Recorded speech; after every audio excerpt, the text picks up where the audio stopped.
Nyo kanina, Ate Daisy, hindi po kayo mananalo sa laban na ito kung galit po ang paiiralin ninyo. Pagmamahal, yakap, halik, pag-aaruga, panahon, yan ang kailangan po ng anak ninyo. Kailangan po ng pagmamahal, hindi po yung galit. Ginagawa ko naman lahat para sa kanya eh. Para din sa kanya siguro yun. Minsan napapalo, pero may kasamang paliwanag. Okay. May gusto ka pa bang sabihin kay Mama? Papayag po ako na sumama sa kanya kung di niya na po ako iiwan. Mahal mo si Mama, di ba? Opo. Oh. Naunawaan mo naman kung bakit nangyari yung ganon. Opo.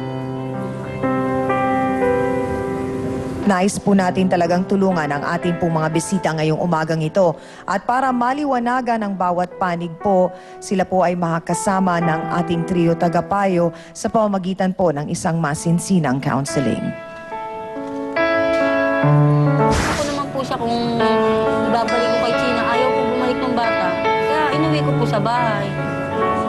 So, problema nilang mag-ina yun. Kung paano nila may babalik, pero mayroon kayong gagampalang papel ni Aling Mayang kung paano niya matutulungan na may balik ang kanyang pagmamahal sa kanyang ina na si Daisy. Bilang kaibigan, ha? Gusto niyo bang mabalik ang pagkakaibigan niyo? Gawin po siya na balik po, bakit hindi po?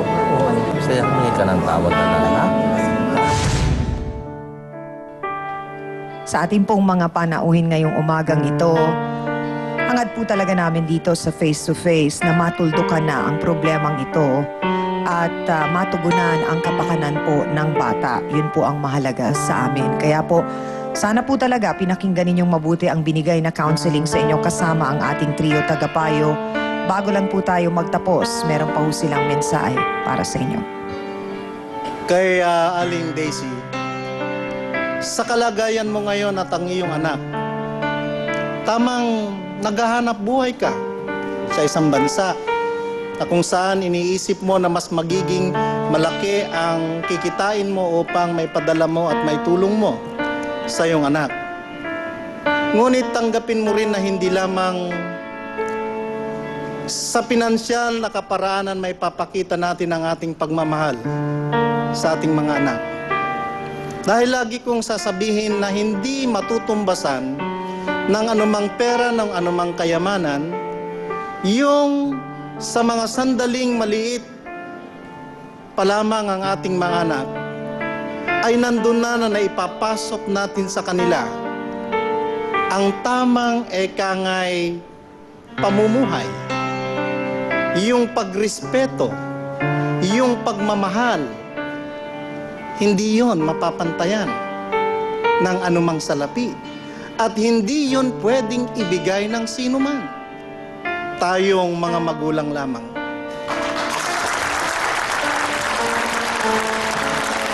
Gusto ko sanang i-concentrate yung aking mga sinasabi sa lahat ng OFW, sa nakikinig sa iba't ibang countries dito, no, sa mundo. Laging binabanggit ang salitang quality time. Ito minsan ang dahilan na binibigay ng iba kung bakit sila hindi lagi sa mga anak nila. Pero nakikita ng mga ibang psikologista na minsan dahilan lang yung quality time para hindi ka nakatutok sa anak mo. Ang kailangan nila yung everyday. Pag magising sila sa umaga, pag matulog sila sa gabi, alam nila na nandun nakatutok yung mga magulang nila. No, for example ho, sa case ninyo, Aling Daisy, Aling Mean, siguro paminsan-minsan tinanong ko naman kay Aling Daisy kung papayag po kayo at kung pwede rin sanang pumunta si Aling Daisy para makita ng anak ninyo na magkakaibigan kayo, para walang kompetensya, para hindi niya iisipin na kung malapit siya sa nanay niya, tinatakwil kayo, o kung malapit siya sa inyo, parang binibitray niya yung nanay niya.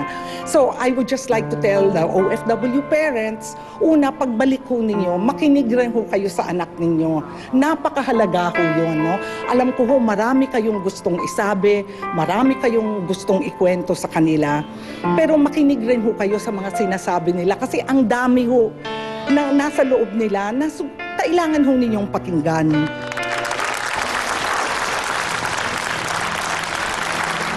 Uunahin ko po yung nasa pula. Dahil po, ang lahat ng daliri dito ay nakatuon kay Chena. Pinipilit ko pong unawain ka dahil ko alam kong sa edad mong ito ay hindi mo pa kayang maging substitute mother. So naging accidental mother ka lang dahil sa paghahanap mo ng matitirhan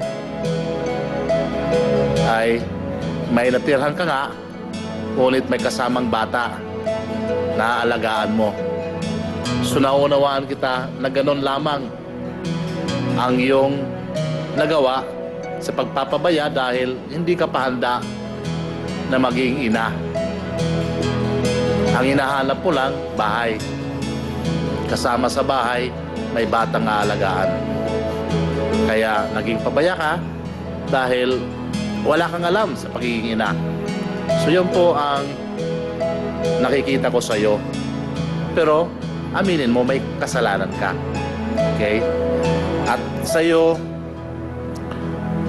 Alimayang, totoo nga ang ina ka dahil kahit hindi sa'yo ay minahal mo na rin at itinuring mong bilang anak dahil kaibigan mo si Daisy. Okay? Kaya, Aling Daisy, sila ang inuna ko dahil hindi po pwedeng ibigay ang iyong tungkulin kahit kanino bilang ina. Kinurot ang puso ko at damdamin nang marinig ko ang iyong anak nagsusumamo, inay, babalik lamang ako sa iyo kung hindi ka na aalis. So, yun po ang sasabihin ko sa iyo. Ano bang mahalaga sa iyo? Ang pagmamahal ba o yung pag-ipon upang mapalaki ang bata? Kaya ito po ang aking payo sa iyo. Ipagpaliban mo muna ang iyong pag-alis. Ayon nga sa kasulatan, wala